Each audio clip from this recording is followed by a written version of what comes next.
میں قرآن کی آیت بتا رہا تھا, قرآن میں اللہ نے کیا کہا ہے, وَجَعَلْنَا نَوْمَكُمْ سُبَاتًا. میں آپ کو ٹینشن ڈپریشن سے بچنے کی اصل چیز بتا رہا ہوں. قرآن کیا کہتا ہے؟ قرآن نے کافی چائے کا تذکرہ نہیں کیا. قرآن نے کیا کہا ہے, ہم نے رات بنائی لتسکنو, تاکہ تمہیں کیا ملے, سکون. دماغ کو کیا ملے, فریش ہو جائے دماغ. سکون ملتا ہے تو فریش ہوتا ہے نا. لیکن وہ کون سی رات؟ وہ یہ والی راتیں نہیں ہیں جو آج ہماری راتیں گزر رہی ہیں, پوری رات موبائل پہ, پوری رات آپ فون پہ گپے مار رہے ہیں. اس رات کو اللہ نے سکون کے لیے نہیں بنایا. وہ رات بنائی ہے جس کے بارے میں قرآن کہتا ہے وَجَعَلْنَا نَوْمَكُمْ سُبَاتًا. 30ویں پارے کا پہلا رکوع. سبت عربی میں کسے کہتے ہیں؟ کاٹنے کو. اللہ کہتے ہیں ہم نے تمہاری نیند کو کاٹنے کا ذریعہ بنایا. کینچی ہے یہ نیند. کیا مطلب کاٹنے کا؟ آپ کا جو اس دنیا سے کنیکشن ہے نا, جو تاریں گئی ہیں جہاں سے اس دنیا کے سگنل آپ کے دماغ میں آ رہے ہیں, نیند ان سگنل کو کیا کر دیتی ہے, اس تاروں کو کیا کر دیتی ہے, کاٹ دیتی ہے. دیکھو ایک آسان مثال سے بات سمجھاتا ہوں. انسان کے جسم کے ہر پارٹ کو آرام چاہیے کہ نہیں چاہیے؟ بولو. آرام کسے کہتے ہیں؟ آپ کی باڈی کا جو پارٹ کسی کام میں مشغول ہو تو کچھ وقت کے لیے اس سے وہ کام چھڑا دیا جائے, اس کو ریسٹ کہتے ہیں. اٹ از کالڈ, بولو نا, ریسٹ. مثال کے طور پہ میں بول رہا ہوں, اب میرے گلے کا کام ہے بولنا, بولتے اگر میں کبھی خاموش ہی نہ ہوں تو مجھے گلے کو آرام دینے کے لیے کچھ وقت کے لیے کیا کرنا پڑے گا, خاموش رہنا پڑے گا. ایسا ہی ہے نا. تو گلے سے کام تھا بولنا, اس کا ریسٹ کیا ہے, اس سے بولنا آپ چھڑوا دیں تو کچھ وقت کے لیے سکون میں آ جائے گا, وہ دوبارہ بولنے کے قابل ہو جائے گا. کان کا کام کیا ہے؟ سننا. ہر وقت سنتے آدمی کہتا ہے بند کر یار اس کو, تھک جاتا ہے نا کان. کیا تھوڑی دیر سکون کا ماحول چاہیے, کچھ نہیں سننا ہم نے. ٹانگوں کا کام کیا ہے؟ ابے بولو نا, چلنا. چلتے ایک وقت آتا ہے آپ کہتے ہیں یار بیٹھ جاؤ یار, کچھ دیر ریسٹ کر لو, لیٹ جاؤ, کچھ آرام دے دو. تو ٹانگوں سے چلنا چھڑوا دینا, یہ ٹانگوں کا ریسٹ ہے. ایسے ہے یا نہیں ہے؟ جم میں آپ جاتے ہو, وزن اٹھا رہے ہو, 3 سیٹ لگا لیے, 4 سیٹ لگا لیے, اب نہیں اٹھا جا رہا تو آپ کا ٹرینر آپ کو کیا کہے گا, بھائی اب بازو کو تھوڑی دیر کیا دے دے, ریسٹ دے دے. جو کام میں مشغول تھا اس سے وہ کام چھڑوا دے. اب دیکھو یہ سارے کام جو ہماری باڈی کر رہی ہوتی ہے, ان کو چھوڑنے کا آرڈر دماغ دیتا ہے. دماغ کہتا ہے چلنا بند کر دو, دماغ کہتا ہے سننا بند کر دو, دماغ کہتا ہے بولنا بند کر دو. دماغ کا اپنا کام کیا ہے؟ دماغ کا ریسٹ کیسے ہوگا؟ دماغ کا کام ہے سوچنا. کیا خیال ہے بھائی؟ اگر آپ لوگ سوچ رہے ہو تو سمجھ میں آئے گا کہ دماغ کا کیا کام ہے, سوچنا. مجھے آپ بتاؤ دنیا میں کوئی مائی کا لال ایسا پیدا ہوا ہے جو دماغ کو کہہ کے سوچنا بند کر دے؟ دماغ کو آرڈر کون دے گا؟ ہائے آپ چل رہے ہو, ٹانگوں کو کون آرڈر دے گا کہ رک جاؤ؟ اتنا تو میرا خیال ہے جنرل نالج کا سوال ہے, یہ تو کوئی معاشرتی علوم کا سوال نہیں پوچھا میں نے. ٹانگوں کو کون آرڈر دیتا ہے کہ رک جاؤ؟ دماغ آرڈر دیتا ہے, تبھی ہم بریک لگا لیتے ہیں. میں بول رہا ہوں بولتے تھک گیا تو میرے گلے کو کون آرڈر دے گا کہ رک جاؤ؟ دماغ آرڈر دے گا. اس سے پتا چلتا ہے آرڈر دینے والا ہمیشہ اس سے سپیریئر ہوتا ہے. آپ کی باڈی کا جو پارٹ ہے نا, کوئی بھی پارٹ, اس کو آرڈر دے گا بادشاہ. وہ کون ہے؟ وہ دماغ ہے. پھر یہ اس کی بات مانے گا, رک جائے گا, کیونکہ ہمارے ٹانگوں کے پاس سوچنے کے لیے دماغ نہیں ہے, وہ خود نہیں رکیں گی, ان کو آرڈر اوپر سے آئے گا. لیکن دماغ کو آرڈر کون دے گا کہ سوچنا بند کر دے؟ نہیں, یہی بات. دماغ آرڈر نہیں دے سکتا. دماغ کے لیے کوئی اوپر کی چیز ہو جو دماغ کو آرڈر دے کہ سوچنا بند کر دے. کیونکہ دماغ جب اپنے آپ کو آرڈر دے گا کہ سوچنا بند کر دے تو اس کے لیے دماغ سوچے گا, تو سوچنے کا عمل کم نہیں ہوگا بلکہ سوچنے کا عمل بڑھ جائے گا. ابے کیسے سمجھاؤں, مجھے بتاؤ یار. کامن سینس کی بات کر رہا ہوں یا نہیں کر رہا؟ کافی پی کے آئے ہیں کہ نہیں آئے ہیں, مجھے یہ بات بتاؤ. اگر کافی کی عادت نہیں ہے نا, پھر بغیر پیے بھی دماغ فریش ہوگا. اگر عادت پڑ چکی ہے تو ایک کپ آپ کو پلانا پڑے گا, اس کے بغیر کھوپڑی میں بات نہیں آئے گی. یہ نقصان ہے کافی کا. پھر بھی ہم کہتے ہیں پی لو, ہمیں بھی کبھی دماغ کھوپڑی کام نہیں کر رہی ہوتی, 2 چسکے ہم بھی لگا لیتے ہیں. ٹھیک ہے, پیدا تو اسی سوسائٹی میں ہوئے نا, فضائل نہیں بیان کرتے ہم. اچھا خیر, تو اب دماغ کا کام کیا ہے؟ دماغ کو سکون ایسے ملے گا سوچنا چھوڑ دے. اب آپ کیا کرو گے؟ اب آپ بیٹھ گئے, ٹانگوں کو آرڈر دیا رک جاؤ, ٹانگیں رک گئیں. کمر تھک گئی ہے بیٹھے بیٹھے, کمر کو آرڈر دیا بھائی لیٹ جا, لیٹ گئے بھائی. اب دماغ تھک گیا آپ کا, آپ دماغ کو آرڈر دے رہے ہو سوچنا بند کر دے. دماغ کا باپ بھی سوچنا بند نہیں کرے گا بلکہ اور سوچے گا. تبھی تو اوور تھنکنگ کی ایک بیماری ہے نا. لوگ کہتے ہیں ہم جب سونے کے لیے لیٹتے ہیں تو اس وقت تو بالکل ہی نیند اڑ جاتی ہے ہماری, ویسے چلتے پھرتے رہیں گے, نیند آئے گی, بیٹھے ہوئے ہیں نیند آ رہی ہے, سونے کے لیے لیٹے, اور نیند کے علاوہ اب سب کچھ آنا شروع, کیونکہ دماغ اب نیند کے بارے میں سوچنا شروع کر دیتا ہے کہ سو تو نہیں سویا, صبح دیر ہو جائے گی, دماغ خراب ہوگا, یہ ہوگا. اس سے نیند آنے کے بجائے کیا ہوتی ہے, اس ٹینشن سے نیند اور اڑتی ہے. سمجھ میں آ رہی ہے بات؟ تو اس کا حل اللہ نے کیا رکھا ہے؟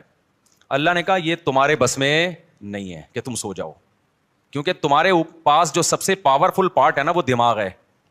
اس دماغ کے کنٹرول میں نے تمہارے سارے پارٹ دے دیے ہیں. دماغ کس کے کنٹرول میں ہے؟ وہ میرے کنٹرول میں ہے. وہ کسی کا باپ بھی نہیں سلا سکتا جب تک میں نہیں چاہوں گا. لہذا تم نے کیا کرنا ہے؟ سونے کے اسباب اختیار کرنے ہیں. سونا تمہارے بس میں نہیں ہے. اسباب کے بتی بجھا دی, لیٹ گئے, سکون کا ماحول ہو گیا, پنکھا چلا دیا, یا نیند کی گولی کھا لی, بہت زیادہ ہو گیا تو یہی ہوگا نا. تو اس سے نیند کی گولی بھی آپ کو یاد رکھو سلاتی نہیں ہے. وہ کیا کرتی ہے, آپ کے جو پٹھے ہیں ان کو ریلیکس کر دے گی, خیالات کو مجتمع کر دے گی. نیند ڈاکٹر کہتے ہیں کہ نیند خود سے آتی ہے انسان کو, کوئی دوا نہیں لاتی نیند. دوا یہی ہے کہ وہ اسباب پیدا کر دیتی ہے, اس کے سکون کے اسباب پیدا کر دیتی ہے, لیکن دوا ڈائریکٹ نیند لانے والی اب تک کوئی دوا میری معلومات کے مطابق ایجاد نہیں ہوئی جو ڈاکٹر کہتے ہیں. تو اب کیا ہوتا ہے, اب اللہ تعالیٰ بیچ میں آتے ہیں. اللہ تعالیٰ کہتے ہیں وَجَعَلْنَا نَوْمَكُمْ سُبَاتًا, تم اسباب اختیار کرتے ہو, لیٹ جاتے ہو. ہم کیا کرتے ہیں, تمہاری نیند ایک کینچی لے کر آتے ہیں ہم, کیونکہ ہم جو سوچنا بند نہیں کر رہے نا, وجہ اس کی کہ ہمارے دماغ کا اس دنیا سے کنیکشن ہے. یہ کنیکشن جب تک ختم نہیں ہوگا اس وقت تک آپ سوچنا بند نہیں کر سکتے. آپ جب سونے کے لیے لیٹے, دن بھر کے خیالات ہیں, ابے یہ آیا تھا, یہ ہوا تھا, دوسری شادی, تیسری شادی, میرے بیان کسی نے سنے ہو, ٹھیک ہے نا, شادی نہیں ہو رہی یا ہو گئی ہے تو مصیبت. میرے جس نے بھی بیان سنے ٹینشن میں, وہ بھی ٹینشن میں جس کی نہیں ہو رہی, اور جس کی ہو گئی ہے وہ اس سے بڑی ٹینشن میں کہ یار یہ میں کیا کر بیٹھا ہوں. تو ٹینشنوں میں اور یہ اور وغیرہ وغیرہ 20 قسم کے آپ نکالتے چلے جاؤ دماغ سے. نہیں, اللہ کہتے ہیں میری قدرت کام کرتی ہے. میں کیا کرتا ہوں, اس کے جو لنک ہے نا, جتنے جہاں سے لیڈ آ رہی ہے اس کو, یہ دنیا سے آ رہی ہے نا, یہاں سے اس کے دماغ کا میں کنیکشن کیا کر دیتا ہوں, ساری تاریں, پاور ہی ختم ہو گئی. ارے میرے بھائی, بچہ کمپیوٹر پہ بیٹھا ہو, ہل کے نہ دے رہا ہو, پولیس بلا لی, بیٹا ہٹ جا یہاں سے, نہیں ہل رہا ہو, تو آخری حل آپ کے پاس کیا ہے, وہاں سے پاور کھینچ دو, پاور ہی نکال دو, ایسی کی تار ہی کاٹ دو بیچ میں سے. اب چلے گا, اب پہیہ لگا کے تو چلے گا, ویسے نہیں چلے گا کمپیوٹر. واللہ میاں بھی کہتے ہیں وَجَعَلْنَا نَوْمَكُمْ سُبَاتًا, ہم نے تمہاری نیند کو دماغ اور اس دنیا کے کنیکشن کا کاٹنے والا, یہ نیند ایک کینچی ہے جو کیا کرتی ہے, تمہارے دماغ کا اس دنیا سے کنیکشن ختم. اصل بات جو میں بتانا چاہ رہا تھا, اللہ قرآن میں کیا کہتا ہے کہ تمہیں سکون دماغ کو اس وقت ملے گا جب کافی پیو گے, نہ چائے پینے سے, نہ چرس پینے سے, ہیروئن پینے سے, نہ دماغ کے سکون کے لیے اللہ نے نیند بنائی ہے, اور وہ والی نیند جو تمہارا اس دنیا سے کنیکشن ختم کر دے. کیونکہ ہم نے بہت سے لوگوں کو دیکھا ہے سو رہے ہوتے ہیں لیکن سب پتا ہوتا ہے کہ کیا ہو رہا ہے, اس کا مطلب ان کی نیند نہیں ہوتی ہے. گھوڑے بیچ کے سونے والی نیند کا اللہ ذکر کر رہا ہے قرآن میں. آپ دیکھ لو نا آج کل جو نیندیں ہو رہی ہیں, سو رہے ہیں اور سب سن بھی رہے ہیں کہ ہو کیا رہا ہے, بیگم کیا باتیں کر رہی ہے, کس کی غیبتیں کر رہی ہے, گھر میں ساس کتنے دن سے آگے ٹھہری ہوئی ہے, جا کیوں نہیں رہی ہے, مہنگائی بڑھ رہی ہے, اسٹیبلشمنٹ نے یہ کیا کر دیا, اور فلانے نے یہ کیا کر دیا, اور مہنگائی کو یہ کیوں ہو گیا, وغیرہ وغیرہ 20 قسم کے مسائل, اور سو بھی رہا ہے. ذرا سی بات کرو تو کہتا ہے کیا, اچھا سوتے سوتے بتا رہا ہوتا ہے چپ ہو جاؤ میں سو رہا ہوں. ابے تجھے پتا کیسے چلا کر تو سو رہا ہے بھائی, کہتا ہے چپ ہو جاؤ میں کیا کر رہا ہوں, سو رہا ہوں. میں ایک دفعہ سو رہا تھا, گھر والوں نے مجھے اٹھایا کہ دروازے پہ کوئی ہے, تو میں نے کہا مجھے اٹھایا کیوں, کیا نیند خراب نہ ہو جائے نا. میں نے کہا نیند تو ہو گئی خراب, نیند تو ہو گئی خراب. تو گھوڑے بیچ کے سونا, غرق ہو کے سونا, بے ہوش ہو کے سونا, یہ والا سونا کون سا سونا ہے جس کو اللہ نعمت قرار دے رہا ہے اور جو دماغی سکون کا ذریعہ ہے. آج کل یہ والا سونا مارکیٹ سے شارٹ. کیوں شارٹ ہے؟ اس میں ہمارے اپنے گناہ بھی ہیں. اب یہ میرا ٹاپک نہیں ہے لیکن غصے پر کچھ 2 ہفتے سے بیان چل رہا تھا نا, تو اس کو بھی لگا دیتا ہوں اسی کے ساتھ. میں نے بتایا تھا نا آج کل جو ہر آدمی توے پہ بیٹھا ہوتا ہے نا غصے میں, اس کی ایک بہت بڑی وجہ کیا ہے, نیند پوری نہ ہونا. لوگ کہتے ہیں ہم تو 7-7 گھنٹے سو رہے ہیں. بھائی آپ سو تھوڑی رہے ہیں, 7-7 گھنٹے آپ سونے کی کوشش میں لگے ہوئے ہیں.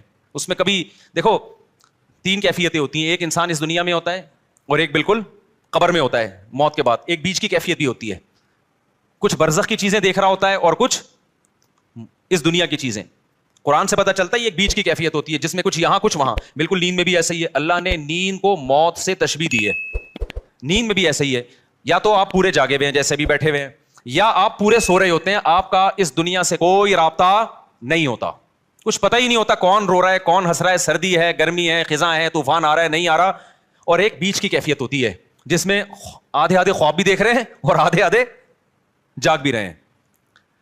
اس والی نیند سے میرے بھائی سکون نہیں ملتا. تو یہ جو گہری نیند ہے نا, اس کے لیے کچھ کام کرنے پڑتے ہیں جو آج کل مارکیٹ سے شارٹ چل رہے ہیں, اور شریعت پہ عمل کر نہیں سکتے جب تک گہری نیند لیتے نہیں ہو, کیونکہ اسلام میں اخلاق کی بہت زیادہ ویلیو ہے. نبی صلی اللہ علیہ وسلم نے فرمایا انسان اچھے اخلاق کے ذریعے تہجد پڑھنے والے اور کثرت سے روزے رکھنے والوں کے مقام تک پہنچ سکتا ہے.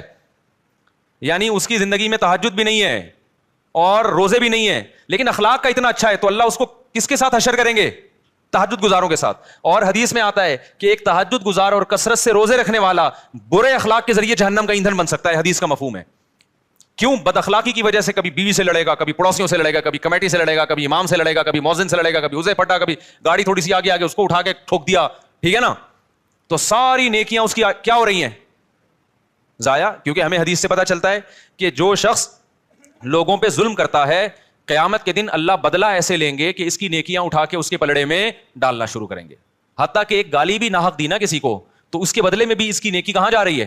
وہاں جا رہی ہے.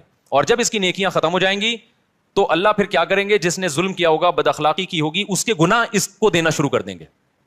میں سمجھا پا رہا ہوں اپنی بات؟ تو اس سے پتہ چلتا ہے بد اخلاقی, بدتمیزی, ہر وقت جلے کٹے رہنا, نیگیٹو سوچ رکھنا, یہ چیزیں اچھے اعمال کے باوجود انسان کو جہنم کا ایندھن بنا دیتی ہیں. اور خوش اخلاقی کے لیے جو میڈیکلی جو ہمارے لیے سب سے زیادہ امپورٹنٹ چیز ہے وہ کیا ہے؟ وہ گہری نیند. تو یہ ہمارے مذہب کا حصہ ہوئی کہ نہیں ہوئی ہے؟ اتنی زیادہ حدیث میں اہمیت ہے نیند کی کہ ایک صحابی آئے, انہوں نے عرض کیا کہ یا رسول اللہ میں ساری رات تہجد پڑھوں گا, کیونکہ اللہ نے آپ کی تو ساری خطائیں معاف کر دی, آپ تو رات کو آرام بھی کرتے ہیں, میں ساری رات تہجد پڑھوں گا, سوؤں گا نہیں. آپ نے فرمایا مر رغب عن سنتی فلیس منی, جو میرے طریقے سے اعراض کرے گا وہ مجھ میں سے نہیں ہے, کیونکہ اصلی و ارقد, میں تو نماز بھی پڑھتا ہوں اور آرام بھی کرتا ہوں. نبی کو معلوم تھا یہ ساری رات تہجد پڑھیں گے, نیند پوری نہیں ہوگی, تو پھر آگے نتیجہ کیا نکلے گا؟ آگے نتیجہ یہ نکلے گا کہ وہ تہجد بد اخلاقی کے ذریعے ضائع کریں گے. یہ سمجھتے ہو بات کو؟ تو میں جو نیند اتنا کر رہا ہوں نا, کوئی میڈیکل سائنس کا شعبہ ہی, لیکن میں اس کو اس لیے بیان کر رہا ہوں کہ اس کا مذہب سے بھائی بہت گہرا تعلق ہے. اصلی و ارقد حدیث میں آتا ہے میں تو نماز بھی پڑھتا ہوں اور آرام بھی کرتا ہوں. تم کون ہو بھائی جو نماز ہی پڑھتے رہتے ہو, آرام نہیں کرو گے رات کو؟ اور ہمارے نبی صلی اللہ علیہ وسلم کی نیند گہری تھی, اتنی گہری تھی کہ آپ صلی اللہ علیہ وسلم کے ہلکے سے خراٹے کی آواز بھی آتی تھی. جب انسان بہت تھک کے سوتا ہے اور گہری نیند سوتا ہے تو جن کو خراٹوں کی بیماری نہیں بھی ہے ان کے ہلکا ہلکا تیز سانس کی آواز آتی ہے. تو ہمارے نبی صلی اللہ علیہ وسلم جب سوتے تھے, آرام کرتے تھے, تو آپ سے معمولی خراٹوں کی آواز آیا کرتی تھی. اس کی علامت تھی کہ آپ صلی اللہ علیہ وسلم کی نیند ہلکی نہیں تھی بلکہ گہری نیند تھی. سمجھتا نہیں ہے نا بات کو؟ اب گہری نیند کے لیے پھر وہ ٹپس ہیں, وہ پھر وہ ڈاکٹروں سے پوچھیں, آپ اس ڈاکٹر سے پوچھیں خود سو رہا ہو ٹائم پہ, کیونکہ ڈاکٹر خود 3-4 بجے کلینک بند کر کے آ رہے ہوتے ہیں. سمجھ رہے ہو نا؟ تو لیکن اس میں چند چیزیں, ورزش کرے انسان, یہ چائے کافی وافی ان چیزوں سے اپنے آپ کو اس عذاب سے جان چھڑائے. اور بہت ہی کچھ شوق ہے تو چائے پی لو, وہ بھی دن میں 2 کپ بہت زیادہ ہے, لیکن ثواب سمجھ کے وہ بھی نہ کرو. اور رات کو انسان جلدی سے رات کو موبائل بند کر کے رکھ دے لاکر میں. موبائل جو ہے نا یہ رات کو دیکھو ہی نہیں, یہ بہت بڑی تباہی ہے. سو جاؤ رات کو, صبح 2 بجے 3 بجے اڑ جاؤ, اس کے بعد نماز پڑھو, تلاوت کرو, اللہ سے دعا مانگو, پھر موبائل دیکھ لو بیٹھ کے. بھائی کوئی مفید چیز اگر آپ نے دیکھنی ہے, کوئی جنرل نالج کی چیز دیکھنی ہے, کسی کا ولاگ دیکھنا ہے کہ میں بیت الخلا میں بیٹھا ہوا ہوں کیسا لگ رہا ہوں, ٹھیک ہے نا, اس طرح بھی ولاگ بھی ایسے آ رہے ہیں کہ بس جو اٹرم پٹرم اٹھا کے ڈال دو. بس میں جا رہا ہوں, میں نانی کے جا رہا ہوں, میں خالہ کے جا رہا ہوں, میں پپو کے جا رہا ہوں. تو جا رہا ہے بھائی, تو ساری دنیا جاتی ہے, تو پہلی دفعہ تھوڑی جا رہا ہے. چلو کوئی دوسرے ملک میں جا کے ولاگ بنا رہا ہے, آپ نے وہ ملک دیکھا نہیں ہے, تو آپ کا یار بغیر ٹکٹ ویزے کے کنٹری دیکھنے کو مل رہا ہے, پھر بھی سمجھ میں آتا ہے. لیکن ایسے ایسے ولاگرز آ رہے ہیں, ان پہ تو مجھے تعجب اس لیے نہیں ہوتا کہ ان کو پیسہ مل رہا ہے نا, تعجب تو آپ پہ ہوتا ہے کہ یار آپ کے پاس اتنا ٹائم کہاں سے آ گیا. اور یہ بھی ایک بڑی بےغیرتی کی بات ہے, جس کا ولاگنگ کا چینل نہیں چل رہا نا, اپنی خوبصورت بیوی کو ادھورے لباس میں وہ لے آتا ہے. یار دیکھو, غیرت پہلے ہے, پیسہ بولو بعد میں. میں نہیں کہہ رہا کہ جو بھی عورت کو لے کر آ رہا ہے وہ گندی سوچ کا ہے, بری سوچ کا ہے, میں کسی پہ الزام نہیں لگا رہا, لیکن آپ کی بیوی اٹریکٹیو ہے, خوبصورت ہے, جوان ہے, اور ادھورے کپڑے میں آپ اس کو لا رہے ہیں, تو اس میں تو میرا خیال ہے کوئی 2 رائے نہیں ہو سکتی کہ آپ کی نیت کیا ہے. یہ ایسے لوگ ہیں, اگر یہ بیگم کو نکال دیں تو ان کے چینل دھڑام سے نیچے. اور یہ ٹھرکی عوام, انٹرنیٹ پر اتنا فحش مواد پڑا ہوا ہے, اس کو دیکھنے کے بجائے کہیں بھی ان کو کوئی چاہیے کہ اپنی بیگم کے ساتھ آ رہا ہو. بھائی وہ جو مواد ٹھرکیوں کے لیے رکھا ہے وہ بھی غلط ہے, لیکن جب اتنا ہے تو پھر چل کیسے رہے ہیں یہ ٹھرکی چیزیں. اس سے پتہ چلتا ہے کہ قوم کی ٹھرک اتنے عروج پہ پہنچی ہوئی ہے کہ سب کچھ دیکھنے کے بعد بھی جب ان کو پتہ چلتا ہے فلاں کی بیوی آئی ہوئی ہے, دیکھو اس کو لازمی, یہ ٹھرک کی سپرلیٹو ڈگری ہے. بھائی مسئلہ یہ ہے نا کہ نہیں چل رہا تو اپنی بیگم, خوبصورت سی بیگم ادھورے کپڑوں میں لے آئی, تو سوال پیدا ہوتا ہے بھائی جس نے ادھورے کپڑوں میں عورت دیکھنی ہے وہ فلمیں دیکھ لے گا جا کے, وہ ناچ گانے والی عورتیں دیکھ لے گا, تو وہ آپ کی بیگم کو کیوں دیکھے گا؟ لیکن نہیں, وہ بھی دیکھے گا. تو یہ ٹھرک, آپ یو کے سے آئے, آپ کو یہاں کا اندازہ بھی نہیں ہے. یہ لندن چھوڑ کے پاکستان آ گئے, بہت اچھا ملک ہے, یقیناً بہت اچھا ملک ہے بھائی. ان لوگوں سے ہم پھر بھی بہت اچھے ہیں. ان میں یہ چھچور پنا اس لیے نہیں ہے کہ وہ اس سے بڑی چیزوں کے عادی ہو چکے ہیں. ہمارے یہاں کے نائٹ کلب ولب نہیں ہے, تو یہ بیچارے کسی کی بیوی ادھورے کپڑوں میں دیکھ کے تھوڑا سا کیا ہو جاتے ہیں, خوش ہو جاتے ہیں. ان سے آپ کمپیئر نہیں کر سکتے, کیونکہ یہ نا بہت سے لوگ کہتے ہیں پاکستان میں فحش فلمیں سب سے زیادہ دیکھی جاتی ہیں. غلط ہے, نہیں دیکھنا چاہیے, لیکن اس کا یہ مطلب نہیں کہ وہ ہم سے اچھے ہیں. بناتے کون ہیں یہ فلمیں؟ وہ لوگ بناتے ہیں, تو بنانے والا زیادہ برا ہے, سمجھ رہے ہو؟ جس میں جو بالکل ہی حیا لیس ہو جائے گا وہ بنائے گا. پاکستانی کم از کم اس سے تو کم ٹھرکی ہے نا, بنا تو نہیں رہا اتنی, پھر بھی دیکھنا چھوڑ دو. ایسا نہ ہو کہ آپ بولیں کہ چلو دیکھنے کی وہ پرمیشن, دیکھنا بھی غلط ہے, لیکن اس سے آپ جو دوسری قوموں سے کمپیئر کرتے ہیں نا پاکستانی کو کہ یہ بڑے ٹھرکی ہیں, ایسا بالکل بھی نہیں ہے. ان لوگوں سے وہ ٹھرک کی بہت اوپر لیول پہ پہنچے ہوئے ہیں. وہ یہ بدنظری جیسی چھچور پنے کو ٹائم ویسٹنگ سمجھتے ہیں, ٹھیک ہے نا. یہ پاکستان کے غریبوں کے کام ہے یہ کام. خیر, تو جلدی سے میں بات کو سمیٹوں, کہاں سے کہاں چلی گئی. تو میں یہ کہہ رہا تھا یہ تھوڑا سا کنٹرول کر لیں سونے وونے کو, تاکہ اوپر کی سیٹنگ کیا ہو جائے, سیٹ ہو جائے, اور یہ طلاقیں بھی کم ہو ہماری سوسائٹی میں, اور یہ مار دھاڑ کے واقعات بھی کم ہو, اور یہ جو یونیورسٹیوں میں ڈرگس چل رہا ہے, چرس, آئس, یہ سب چیزیں سکون کے لیے لے رہے ہیں لوگ, لیکن اس سے سکون آنے کے بجائے تباہ اور برباد ہو رہا ہے. دیکھو مذہب خدا کی قسم بہت بڑی نعمت ہے. مذہب آپ کے پاس آپشن چھوڑ دیتا ہے سوچنے کا. شرابی شراب کیوں پیتا ہے, وہ کہتے ہیں اس میں کیا خرابی ہے, وہ بحث کرے گا. کچھ لوگ بتائیں گے کہ یہ فائدہ مند چیز ہے, کچھ کہیں گے نقصان دہ چیز ہے, تو وہ اپنی دماغ استعمال کر کے پلس مائنس کر کے ایک فیصلہ کر کے کچھ چھوڑ دیں گے, کچھ پینا شروع کر دیں گے. جو پینا شروع کرتے ہیں سوسائٹی کو کتنا نقصان ہوتا ہے. مذہبی آدمی کے پاس یہ آپشن ہے ہی نہیں. اس کے پاس دو چار کی طرح ہے کہ انما الخمر والمیسر والانصاب والازلام, اے ایمان والو شراب اور جوا کیا ہے, حرام ہے. بس جب حرام ہو گئی تو اب ہمارے پاس آپشن ہی نہیں ہے نا سوچنے کا کہ یہ صحیح ہے کہ غلط ہے. بس غلط ہے, جب اللہ نے کیا دیا غلط ہے تو کیا ہے, غلط ہے یہ. اب دیکھو جو لبرل طبقہ ہے ان میں پردہ ختم ہوتا جا رہا ہے. اپنی بیویوں کو دوسرے کی بیویوں سے, دوسرے دوستوں سے ملانا, دوست کی بیوی آپ کی بیوی سے, آپ کی بیوی اس کے دوست سے, کزنیں آپس میں مل رہی ہیں, اکٹھے ڈانس بھی کر رہے ہیں. وجہ کیا ہے کہ وہ یہ بحث کرتے ہیں کہ اس میں غلط کیا ہے. بھائی اگر کزن نے کزن کے سامنے ڈانس کر لیا, بہنوں کی طرح ہی ہے نا, ہم لوگ کوئی ہماری نظریں خراب تھوڑی ہیں. اس سے آہستہ آہستہ سوسائٹی کس کی طرف جا رہی ہے, تباہی کی طرف. زنا کے واقعات, گھروں سے بھاگنے کے واقعات, ماں باپ کے ساتھ بدتمیزی. جس لڑکی میں حیا نکل گئی, ابا اماں کے ساتھ تمیز سے بات اب وہ کبھی بھی نہیں کر سکتی. لیکن مذہبی لوگوں کے پاس اللہ کی کتنی بڑی رحمت کہ ان کے پاس یہ سوچنے کا آپشن بولو نہیں. کیوں آپشن؟ بھائی بیوی کو آپ نے دوست سے پردہ کرانا ہے, ختم. یہ کس کا حکم ہے؟ ہم تھوڑی کہہ رہے ہیں دوست کی نظریں خراب ہیں, ہو سکتا ہے اس کی نظر آپ سے زیادہ اچھی ہو, وہ نہ بری نظر سے دیکھے, لیکن یہ آپشن ہمارے پاس اللہ میاں نے کیا کر دیا ہے, بھائی جوان بیوی ہے تو آپ کو اپنے دوست سے اس سے پردہ بولو کرانا ہے, ختم. میرے سارے گھر والے میرے بھائیوں سے پردہ کرتے ہیں الحمدللہ, ہماری بھابیاں ہم سے پردہ کرتی ہیں. ہم سب جوائنٹ فیملی میں اکٹھے رہے ہیں. ہم لوگ 4 بھائی تھے اور میری والدہ کی 6 بہویں تھیں. یہ بھی پہلی تھی, حالانکہ 4 بھائی میں بہویں کتنی ہوتی ہیں, 4 بہو. اس وقت 6 بہو. اگر ابھی والدہ زندہ ہوتی تو ایک کیلکولیٹر خریدنا پڑتا ان کو بہوؤں کو گننے کے لیے. خیر, تو ہم ایک گھر میں رہے ہیں اور 4 بھائی اور والدہ کی بہویں کتنی, 6 بہویں. تو سب والدہ کی سب بہویں دیوروں سے جیٹھوں سے پردہ کرتی تھیں. یہ جو لوگ کہتے ہیں نا جوائنٹ فیملی میں پردہ ممکن نہیں ہے, یہ میں نہیں مانتا. ہم نے تو کر کے دیکھا ہے بھائی اپنے گھروں میں الحمدللہ. لیکن ہم نے دیکھا ہے کہ بہت سی لڑکیاں جب دیور سے یا جیٹ سے پردہ کرتی ہیں تو بڑا مسئلہ گھر میں یہ کھڑا ہوتا ہے کہ دیور یا جیٹ کہتا ہے کہ کیا میں تمہیں برا آدمی نظر آتا ہوں جو مجھ سے پردہ کر کے بیٹھ گئی ہو. میں سمجھا پا رہا ہوں اپنی بات. ہماری نظریں کیا خراب ہیں, ہمیں باہر دیکھنے کے لیے بہت ساری عورتیں جو آپ پردہ کر کے بیٹھ گئی, ہمیں پتہ نہیں کیا سمجھ رہی ہو. یہ جب بحث گھر میں شروع ہوگی تو آپ پردے کا ماحول نہیں بنا سکتے. اسلام نے ہمارے لیے یہ بحث کا دروازہ کیا کر دیا, بولو بند. اسلام نے کہا بھائی عورت کا زینت اس کا بھائی, اس کا باپ, اس کا شوہر, اس کا بھتیجا, اس کا بھانجا, اس کا چچا, یہ دیکھ اس کے سامنے آ سکتی ہے, پوتے نواسوں کے سامنے بھی. اس کے علاوہ سارے اس کے لیے کیا ہیں, نامحرم. اب اس کا تعلق اس سے نہیں ہے کہ دیور جیٹ کی نظر اچھی ہے یا گندی ہے. بھائی اللہ کا حکم ہے بھابھی نے دیور سے پردہ کرنا ہے. تو مذہب والا آدمی جو مذہب کو فالو کرتا ہے نا, بہت سارے کنفیوژن اللہ نے اس کے لیے کیا کر دیے ہیں, آسان, ان سے نکلنا آسان کرتے. وہ کہتے ہیں بھائی شریعت کا حکم ہے, ختم. تو سکون سے زندگی گزرتی ہے, گھروں کا ماحول اچھا ہو جاتا ہے. غیر مسلم لوگ نا, پہلے یہ کزنوں سے پردہ ختم ہوا, پھر ناچنا گانا شروع ہوئے, اب اس کے بعد ان کے گھروں کا ماحول آپ غیر مسلموں کا جا کے دیکھو, گھروں میں محبتیں کیا ہو گئیں, ختم. خیر میں اب اصل ٹاپک کی طرف آتا ہوں. تو یہ ڈپریشن کی بات چلی تھی نا, چھٹے مٹے لگا رہے ہیں, ان سے ڈپریشن ختم نہیں ہوگی. ان سے ڈپریشن کیا ہوگی, یونیورسٹی میں لڑکیاں وڑکیاں بھی آج کل چرس الحمدللہ پینا شروع کر دیا انہوں نے. یہ اللہ کا بڑا فضل ہے, یعنی یہ تنظیم میں کہہ رہا ہوں میں, کہ کیونکہ ہماری یونیورسٹیاں, ہمارے لبرل لوگ دینی مدرسوں پہ اعتراض کرتے ہیں کہ بچوں کو بگاڑتے ہیں یہ. اور جب ہم یونیورسٹیاں گئے تو وہاں ہم نے جب دیکھا کہ یہ سب کچھ چل رہا ہے, تو پتہ چلا کہ تمہارا بگاڑ اور ہمارے بگاڑ میں بھائی زمین آسمان کا فرق. ہم نے اپنے مدرسے کے دور میں ایک طالب علم کو سگریٹ پیتے ہوئے دیکھا تھا, وہ بھی چھپ کے. اس کو بھی پتا تھا کہ میرے استاذوں کو پتا چل گیا تو میری ایسی کی تیسی ہو جائے گی, ماں باپ کو بھی نہیں پتا چلے.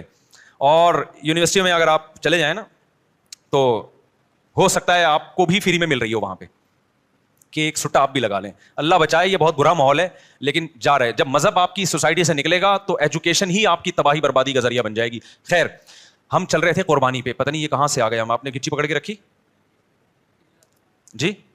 میں تو چاہ رہا تھا کہ قربانی پہ آؤں نا, میں اب آ رہا ہوں قربانی پر. تو میں اصل بات آپ سے بتانا چاہ رہا تھا میرے بھائی, اللہ میاں نے جو ہمیں پیدا کیا ہے وہ کس کام کے لیے, اپنی عبادت کے لیے. اللہ کیا چاہتے ہیں, کس کے غلام بن کے رہو, اللہ کے. ہاں میں یہ کہہ رہا تھا اگر آپ اللہ کی غلامی نہیں کریں گے تو کلچر کے غلام بننا پڑے گا, خاندان کا غلام بننا پڑے گا, بڑی بڑی عالمی طاقتوں کا غلام بننا پڑے گا آپ کو. تو آزاد دنیا میں کوئی بھی نہیں ہے. آزادی کا لیبل لگا کے آزادی کی باتیں کی جاتی ہیں, حقیقت میں آپ کو ایک طبقے سے نکال کے دوسرے طبقے کا غلام بنایا جاتا ہے. جیسے آج کل کے مذہبی اسکالر تقلید کے بڑے خلاف ہیں کہ ان مجتہدین کی تقلید مت کرو. تو لیبل بڑا اچھا ہے کہ ہم تقلید نہیں کرتے, لیکن اصل میں مجتہدین کی تقلید سے ہٹا کے آج 15ویں صدی کے اسکالرز کا مقلد بنایا جا رہا ہوتا ہے. تو لیبل سب لوگ اچھے اچھے لگاتے ہیں, اس کے پیچھے بڑا مسئلہ ہوتا ہے. وہ لگا رہے ہوتے ہیں اپنا فالوور بنا رہے ہوتے ہیں آپ کو, کہ ہم جو قرآن و حدیث کی تشریح کریں نا وہ پہنانا آسان ہو جائے. ہم قرآن و سنت کے نام پہ جو بھی پہنا دیں یہ پہن لے. تو جب تک یہ ابو حنیفہ سے نہیں ہٹے گا ہمارا پہناوا پہنے گا نہیں. یہ سمجھ میں آ رہی ہے بات. تو لیبل میرے بھائی سب کے پاس کیا ہیں, بڑے بڑے خاندانی قسم کے لیبل ہیں. تو پھر دیکھو کچھ بھی پہنا دیتے ہیں قرآن و سنت کے نام پہ, اور لوگوں کے پاس علم نہیں ہوتا تو وہ پہن کے گھوم رہے ہوتے ہیں. الحمد. تو اب جو بات چل رہی تھی وہ یہ چل رہی تھی کہ اللہ میاں چاہتے ہیں کس کے غلام بن کے رہو. وہ میں خاتون کا واقعہ بتا رہا تھا نا, کہ خلا لے لیا, کورٹ نے فوراً کھڑاک سے خلا پکڑا دیا, بچے باپ سے محروم. اب جب بچیاں جوان ہوئی ہیں تو اب وہ در بدر کی ٹھوکریں کھا رہی ہیں. زندگی کس کی تباہ ہوئی ہے اس خلا کے نتیجے میں, مرد کی نہیں, عورت کی تباہ ہوئی ہے. مرد کی صحت پہ کوئی زیادہ فرق نہیں پڑتا. تو اللہ میاں کا جو قانون ہے نا وہ عورت کے فائدے میں ہے. عورت جذباتی ہوتی ہے, وہ تھوڑے سے غم برداشت نہیں ہوتے, طلاقیں لے کے ادھر ادھر جانا. اگر وہ وفا کر لیتی, کچھ مرد کی کڑوی کسیلی برداشت کر لے, تو عیاشی کس نے کرنی ہے پھر, اس عورت نہیں کرنی ہے. لیکن یہ کہ ہمارے یہاں نہیں سپورٹ کیا جاتا, بس عورت کے حقوق عورت کے حقوق, اس کا جو تباہی ہوتی ہے نظر آ رہی ہے سامنے. تو اللہ میاں کیا چاہتے ہیں میرے بھائی, الحمد سے لے کے والناس تک پتہ چلتا ہے کہ کس کے غلام بن کے رہو, بولو اللہ کے. اب اسلام چاہتا ہے کہ آپ اللہ کی غلامی کریں, تو اللہ کہتے ہیں غلامی کا زبانی دعویٰ قبول نہیں ہے, پریکٹیکل کر کے دکھاؤ, پریکٹیکلی یہ شو کرو کہ میں کس کا غلام ہوں, بولو اللہ کا. اب اس کے لیے اللہ نے 2 طرح کے حکام دیے ہیں ہمیں. ایک احکام تو وہ ہیں جن کی کوئی لاجک بنتی ہے, جن کو ساری دنیا کہتی ہے ویل ڈن, بہت اچھا کام مسلمان کرتے ہیں. مثال کے طور پر مسلمان زکوٰۃ دیتے ہیں, اس سے غریبوں کو فائدہ ہوتا ہے. ساری دنیا کیا کہتی ہے, اسلام کا یہ برا حکم ہے یا اچھا حکم ہے, بولو نا, اچھا حکم ہے بھائی. مالداروں کی زکوٰۃ نکلتی ہے, جاتی کہاں ہے, غریبوں کے پاس. ہم زکوٰۃ دیتے ہیں کس کو خوش کرنے کے لیے, اللہ کو خوش کرنے کے لیے. اللہ میاں نے ہمیں حکم دیا صدقہ فطر کا, عید سے پہلے صدقہ فطر نکالو. دنیا میں کسی غیر مسلم کو اس پہ کوئی اعتراض ہے, بولو نا, کوئی اعتراض نہیں ہے. دینا پڑے گا ہمیں, غریبوں کو فائدہ ہوتا ہے. ہم اللہ کا کی غلامی بھی شو کر رہے ہوتے ہیں کہ اللہ کے آرڈر پہ ہم دے رہے ہیں. تبھی تو ہندو تھوڑی دیتے ہیں عید الفطر میں, عیسائی دیتے ہیں عید الفطر میں, مسلمان دیتے ہیں, یہ شو کرنے کے لیے کہ ہم کس کے بندے ہیں, اللہ کے. اللہ نے ہمیں حکم دیا کہ عید کی خوشیوں میں غریبوں کو شریک کرنے کے لیے کیا دو, صدقہ فطر. اور اللہ نے کہا جس کے جتنے زیادہ بچے ہیں وہ اتنا زیادہ صدقہ فطر دے. حیرت کی بات ہے یار, یا اللہ فیملی پلاننگ والے کہہ رہے ہیں کہ بچہ آنے سے غربت مہنگائی میں اضافہ ہوا ہے, تو جس کے زیادہ بچے ہوں اس پہ تو کم ٹیکس ہونا چاہیے نا. ابے یار کیا کریں, کیسے سمجھائیں. بھائی اس کے آنے سے تو مہنگائی بڑھی ہے, باپ کی جیب پہ بوجھ آیا ہے, تو اسلام کہہ رہے جتنے بچے ہوں گے صدقہ فطر اتنا ہی زیادہ ہوگا. کیوں؟ اسلام کہہ رہے سورس آف انکم تمہاری زیادہ ہے, کیونکہ تمہارے بچے زیادہ ہیں. یہ صرف پیٹ لے کے نہیں آئے, 2 ہاتھ اور 2 پاؤں لے کے بھی آئے ہیں. یہ سورس آف انکم ہے, یہ وسائل ہیں, یہ اثاثے ہیں, یہ ایسٹس ہیں. فیملی پلاننگ والا یہ تو بتائے گا بچہ پیٹ لے کے آتا ہے, یہ نہیں بتاتا کمانے کے لیے 2 ہاتھ اور 2 ٹانگیں بھی لے کر آتا ہے. اور ایسے 2 ہاتھ اور ایک پیٹ ایک ہوتا ہے, کمانے کی پاور 10 آدمیوں کو کھلانے کی طاقت لے کے آتا ہے. وہ سمجھ میں آ رہی ہے بات؟ تبھی سب سے زیادہ اس محلے میں الحمدللہ صدقہ فطر میرا نکلتا ہے, الحمدللہ. اور صدقہ فطر جرمانہ نہیں ہے, کیونکہ عید کے دن جرمانے نہیں لیے جاتے, عید کے دن شکرانہ ہوتا ہے. تبھی صدقہ فطر کا دوسرا نام کیا ہے؟ شکرانہ. تو اللہ نے کہا جس کی اولاد زیادہ ہے اس پر شکر بھی زیادہ ہے. اس سے پتہ چلتا ہے اسلام میں اولاد کی کثرت یہ نعمت ہے, یہ ٹینشن یا بوجھ نہیں ہے. سمجھتا نہیں ہے نا بات کو؟ خیر آپ کی اسپیڈ میں کوئی فرق نہیں پڑنے والا, ہمیں پتا ہے. آپ 2 بچے ہی اچھے لے کے چلیں, پھر بڑھاپے میں ترسو گے, آپ جوانی میں بھی ترسو گے. بچوں سے تو گھر میں رونق ہوتی ہے یار, آنکھوں کی ٹھنڈک ہوتے ہیں. تو خیر توکل نہیں ہے, دنیا کو مسافر خانہ نہیں سمجھتے, بس وہی کیلکولیشن لے کے چلے رہتے ہیں. تو پڑے رہو پھر کالو کا لیٹر لے کے, اتنے پیسے ہو گئے, اتنے بچے ہو گئے, اتنی بیویاں ہو گئی, یہ بچ رہا ہے تو ابے بھائی اس کا تعلق اللہ پہ توکل سے. شادیاں بھی کرتا جا, بچے بھی پیدا کرتا جا, رزق کے دروازے کھلتے چلے جائیں گے, کھلتے چلے جائیں گے. کچھ اللہ بھی تو ہے نا, اللہ کو مانو بھی تو, اور خوش رہو یار. غربت بھی ہے تو کیا ہے, بیسک ضرورتیں الحمدللہ پوری ہوتی رہیں گی. بہت زیادہ ہو گیا نا تو ٹماٹر بیچو گے, یہی ہوگا نا. تو کیا ٹماٹر والے جنت میں نہیں آئیں گے؟ کیوں اپنے آپ کو یہ اتنا فن خان بنا لیا ہے کہ جی میں سفید کالر اور کالر اونچے کر کے میں کیوں ٹماٹر؟ بھائی ٹماٹر والے بھی تو ہوتے ہیں. اللہ اس کی تو اللہ تعالیٰ بچائے گا انشاءاللہ, اللہ مدد کرتا ہے. لیکن ایک مثال دے رہا ہوں میں.